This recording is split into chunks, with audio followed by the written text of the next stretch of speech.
The travelers of difficult paths, travelers of difficult paths, travelers of difficult paths, travelers of difficult paths, travelers of difficult paths. الحمد لله رب العالمين والصلاة والسلام على سيد المرسلين أما بعد فأعوذ بالله من الشيطان الرجيم بسم الله الرحمن الرحيم الصلاة والسلام عليك يا رسول الله وعلى آلك وأصحابك يا حبيب الله الصلاة والسلام عليك يا نبي الله وعلى آلك وأصحابك يا نور الله. Welcome dear viewers to another episode of our program Travelers of Difficult Paths. And inshallah in this episode again we'll hear about the struggles one has to face when traveling on the straight path of Islam. Before that, let us hear an excellence of reciting Salat ala Nabi. The Prophet sallallahu alaihi wasallam is reported to have said, "Man qala sallallahu ala Muhammad." Whoever said sallallahu ala Muhammad, iftataha ala nafsihi sab'ina baban min ar-rahmah. That person has opened for himself 70 doors of mercy. Sallu ala al-Habib sallallahu ta'ala ala Muhammad sallallahu alayhi wa alihi wa sallam. Dear viewers of Madani Channel, let us make some good intentions. The Prophet alayhi salatu wasalam said, "Innamal a'malu bin niyat." That actions are based upon intentions. Whenever we get an opportunity to do a permissible deed, a good deed, we should make many good intentions in advance. So let us make the intention that we're going to listen to sacred knowledge only to earn the rida, the pleasure of Allah subhanahu wa ta'ala. Let's make the intention that whatever we hear, we will try our utmost to remember it, to act upon it, and to convey it to others as well, inshallah. So like this, whenever we get an opportunity to do a virtuous deed, make good intentions prior to it. The viewers of Madani Channel, you may have come across many people who, when they are asked to do good deeds, and in particular those good deeds which were performed by our Anbiya alayhimus salam, our awliya kiram, salihin of this ummah, and those examples are given as well. You should do this good deed, so and so did it. So and so Nabi alayhi salam had this blessed habit. So and so Walid used to do this. So and so Sahabi of the Prophet sallallahu alaihi wasallam would do so. The answer one gets is, brother, the examples you're giving are examples of very pious personalities. You know, so and so is a companion, so and so is a prophet alayhi salam. And who am I? I'm nothing in comparison to them. I am lowly. So in a way, he's trying to evade doing that good deed by presenting himself as a humble being. He's trying to say that I can't do that action, when in fact we can follow in the footsteps of the Salihin, and that is what we have been commanded to do as well. And in the previous episodes, many of the examples we have given were of the Prophets alayhimus salam, the Sahaba radiyallahu anhum ajma'in, the awliyaullah, the Salihin. But in this particular episode, just to remove this mindset, this way of thinking that, we can't relate or we can't aspire to be like those personalities, they were far greater than us and I can't do that. Inshallah, I'm going to give an example in this episode of a personality who is currently living amongst us. May Allah subhanahu wa ta'ala increase his lifespan furthermore. May Allah bless it. And that personality is none other than the founder of Dawat Islami, Amir Ahl Sunnat Maulana Ilyas Qadri, Damat Barakatumul Aliyah. And particularly those people who often complain that our financial state is so difficult, financial issues and constraints are so much that we have very little time to do anything else but to seek a livelihood or to be busy in earning. Because Amir Ahl Sunnat Damat Barakatumul Aliyah woke up in a household, opened his eyes in a household that was suffering from extreme poverty. We know that Amir Ahl Sunnat Daud Barakatum Aliyah is a very young child when his father Haji Abdul Rahman Rahmatullahi alayh travels on the Hajj pilgrimage, this sacred journey. And whilst there, he passes away during Hajj. And we know the reward of someone who passes away during Hajj, that he will continuously get the reward for Hajj until Qiyamah.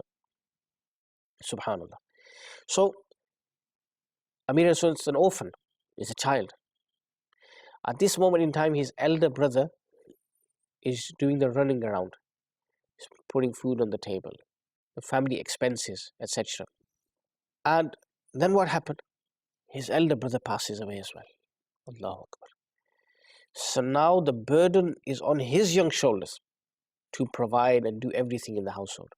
Now, Amir Ilyas Attar, just like everyone else, could have said, I have an udhr, I have an excuse. My father passed away, now my elder brother has passed away.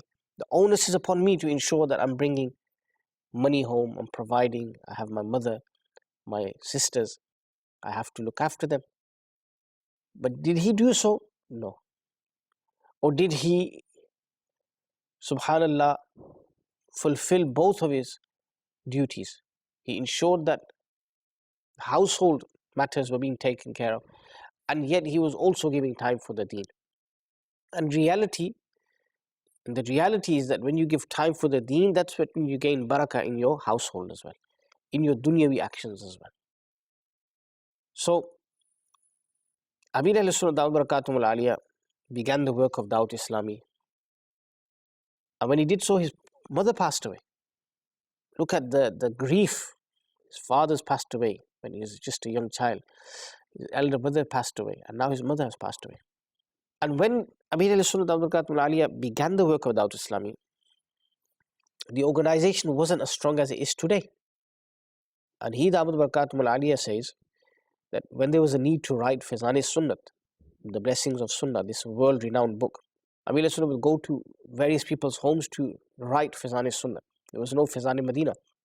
And Jami' Masjid Gulzar Habib, which was under the supervision of Maulana Shafi' or Qadri, rahimahullah, that was the first masjid where there was permission to hold the ijtima'at of Dawat Islami, these gatherings, these Thursday gatherings of Dawat Islami. And in 3 years, Amir Ilyas Attar wrote Fizan Sunnah. The first volume was completed in 3 years, and we know the other chapters, other volumes were completed afterwards. Now the first volume is written, it's complete, but the state is such that there's not enough funds to publish it. There's no funding, lack of funding. Now we're talking about that personality who today, if he just announced something, millions of murideen disciples would be ready to sponsor, donate, give towards the noble cause that he invites towards. But this is the beginning period. And he says, I didn't have enough money to publish Fizan Sunnah. Then what happened? Just one chapter from the Fizan Sunnah was published. Why? Because there was not enough money to publish it completely. But he continued, he's doing his work. He's lost so much in life, but he continues doing the work of deen. In the beginning stages, there was no muballigh besides Amir Ahl Sunnah. So wherever he would go, he would deliver the speech every Thursday. But his sincerity was such that people continued coming to the masajid, continued attending the ijtimaat, even though he is the only muballigh. And he has to be everywhere. Amir Ilyas Attar himself says that since Dawat Islami's inception, since Dawat Islami began, it's never taken a step backwards. It's always prospered. It's always flourished. Alhamdulillah. Now, Amir Ilyas Attar has a lot of self-respect. And when he would leave his home, he would have his tiffin box. He would have his packed lunch, you could say, ready. He would take his food everywhere. Whenever he would feel hungry, he would eat. And he was the Amir of the Qafila as well, whenever he would travel. Initially, Amir Ilyas Attar went to Sindh. Then he went to various cities in Punjab. Muballigh is one, the Amir al-Qafila is one, and that's Amir Ilyas Attar. Look at the pressure upon one person. Wherever he would go, people would invite him, and there would be an ijtima held in that locality. One Islamic brother says that in the city known as Lala Musa, there's a masjid where Amir Ilyas Attar was scheduled to deliver a bayan. When I reached the masjid, this brother says, I heard recitation of Naat Sharif taking place. And meanwhile, I went to the nearby hotel to have a cup of tea. I thought I'll have a cup of tea and come back, and the ijtima will still be going on. And by that time, the bayan will have started as well. He says he went to the hotel and a person came to them and invited them towards the ijtima. I asked him, when will the bayan start? And this person said, about 20 minutes. He says, when I went to the masjid, I saw that the same person who was inviting me just 20 minutes ago, is the same person who is delivering the bayan. Allahu Akbar. Allahu Akbar. So this was the initial period in the life of Amir al-Sunnah. Look at the difficulties, the hardships that he had to go through. He's giving the bayan himself, delivering the bayan himself, inviting himself. He's laying out the mats in the masjid himself. But he continued inviting him towards Allah with sincerity, with ikhlas, and alhamdulillah, Allah Ta'ala made the work that he was carrying out flourish and prosper. Now when an organization is made, people involve others in their organization. They look to increase their followers. Why? Because this will benefit the organization. And normally what even happens in organizations is there's a lot of dispute, internal dispute as well. And this dispute is normally because people from various backgrounds, various areas come together to try and support the same cause. But because they have different natures, different temperaments, sooner or later they fall out, or they don't agree with the other's way of dealing with matters. And when this happens, the organization splits, falls apart. Now, Amir al-Sunnah, his andaz, what is his manner, subhanallah, because he's the leader of an organization as well. He himself prepares the members of the organization. He doesn't just pick people randomly. He prepares them, he nurtures them, he trains them, he instructs them, subhanallah. So he nurtures them, and then they carry out the work. They be in leadership positions, they be in leading roles, they are carrying out work in their respective cities. But he has trained them initially. Amir al-Sunnah is that leader who doesn't benefit financially from the own organization. So many books he has authored, he doesn't take a penny for them. Someone once offered him an Umrah ticket. Let's go for Umrah. Medina Sharif. Amir al-Sunnah said, it's Ramadan and I need to collect funds for Dawat Islami, the organization. If I go, I won't be able to collect the funds to carry out the service of the deen, the work of the deen. So, dear viewers, we learned that being called a leader is one thing, but being an actual leader is another thing altogether. Showing the way, being an exemplary leader, this is something else. And Amir al-Sunnah, because of these characteristics, because of these attributes that we have mentioned, is a leader, a true leader, subhanallah. People have this desire to be on the seat. But Amir al-Sunnah is the opposite. When he was told to sit on the seat, when people would make him or ask him to sit on a seat, he would sit on the floor. When traveling on a train, he would first ensure that people are comfortably sat in their seats, and then finally he would take his own seat. And it is the aada of Amir al-Sunnah that he never reveals his grief to others. It's not his adat. You have people today, every little issue, oh brother, I'm going through this, or I have this problem. That's not to say one shouldn't confide in others, but they have this unnecessary habit, and it doesn't lead to anything fruitful, anything beneficial, or their problem being solved. Amir al-Sunnah doesn't do that. Instead he says, read naats about Medina, speak about Medina to me, speak about the Prophet sallallahu alaihi wasallam to me. What will I gain from my bayan regarding my griefs? What will I gain from revealing my griefs to others? Nothing.